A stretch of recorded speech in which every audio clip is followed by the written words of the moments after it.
ಆಗಬೇಕು ಅನಿಸ್ತಾ ಇದೆ, ಚೇಂಜ್ ಆಗೋದು ಬಹಳ ಕಷ್ಟ, ಚೇಂಜ್ ಆಗೋಕ್ಕಾಗ್ತಾನೇ ಇಲ್ಲ ಅಂತ ಕಂಪ್ಲೇಂಟ್ ಮಾಡ್ತಾ ಇರ್ತಾರೆ. ನಾನು ಹಿಂಗಿದ್ದೀನಿ, ನಾನು ಹಂಗಿದ್ದೀನಿ, ನಂಗೆ ಚೇಂಜ್ ಆಗೋಕ್ಕಾಗ್ತಾ ಇಲ್ಲ ಅಂತ. ಒಂದು ಸತಿ ನೋಡ್ಕೊಳ್ಳಿ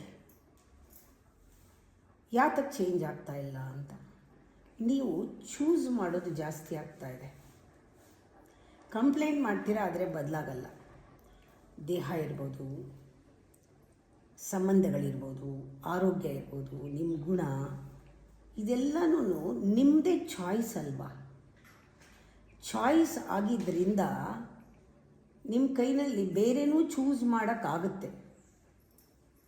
ಇದು ನಿಮ್ಮ ಚಾಯ್ಸ್ ಇದೆ. ನೀವು ಚಾಯ್ಸ್ ಮಾಡ್ತಿದ್ದೀರಾ, ನೀವು ಚೂಸ್ ಮಾಡ್ತಿದ್ದೀರಾ.